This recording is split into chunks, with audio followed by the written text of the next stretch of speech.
कंदरा report Muzaffar Hussain Chamari जी ख़बर मुताबिक़ कंदरा में शेरमा काउंसिल तरफ़ां ईरान में अमेरिका इसराइल जारियत ईरान जे सुप्रीम लीडर सैयद अली ख़ामनाई साथियुनि समेत शहीद करण सां गॾु मासूम ईरानी शहरनि ॿारनि औरतुनि खे क़त्ल करण ख़िलाफ़ पाकिस्तान जी मुख़्तलिफ़ नंढनि वॾनि शहरनि जीअं कंदरा में बि अवाम जो एहतजाजी रैली जेका टंडो अली आबाद खां शुरू थींदी प्रेस क्लब कंदरा ताईं पहुती। अमेरिका इसराइल मुर्दाबाद जा नारा। तफ़सील मुताबिक़ अमेरिका इसराइल जे ईरान मथां कयल गॾियल कार्रवाई ईरान जे सुप्रीम लीडर सैयद अली ख़ामनाई जी शहादत उन सां गॾु ईरानी मासूम खे नाजायज़ क़त्ल ख़िलाफ़ हज़ारे माण्हुनि सां गॾु शिया उलमा काउंसिल जे अॻवान मौलवी ज़ाकिर रियाज़ हुसैन नोरेजो आशिक हुसैन बुरड़ो मीर ग़ुलाम सादिक टालपुर नासिर हुसैन बिलाली उस्ताद बशीर अहमद मेतिलो सां गॾु हज़ारे माण्हुनि जो एहतजाज। अॻवाननि इसराइल ऐं अमेरिका जारियत खे गैर जानिबदार ऐं गैर क़ानूनी करार ॾींदे चयो त इसराइल गैर क़ानूनी रियासत आहे जंहिंखे पाकिस्तान कॾहिं बि तस्लीम न कंदो। इसराइल फ़लस्तीन ईरान लबनान यमन जे मासूमनि जो क़ातिल आहे।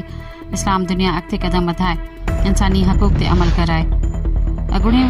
अॻवान वधीक बयान ॾींदे चयो त हिक तरफ़ पाकिस्तान जा हुक्मरान ईरान मथां थियल हमले जी मज़म्मत कंदा त ॿिए तरफ़ ईरानी तरफ़ां इसराइल अमेरिका खे जवाबी कार्रवाई कंदे दुबई ऐं सऊदी ऐं अमेरिकी अॾनि खे टारगेट करण जी मज़म्मत कनि था।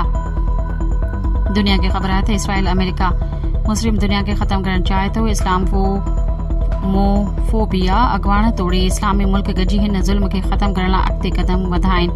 अहिड़े एहतजाजी रैली कंदरा खां सवें गाॾियूं हज़ारे माण्हुनि कंदरा खां रैली कढी सूरत में सखर तरफ़ रवाना थी विया।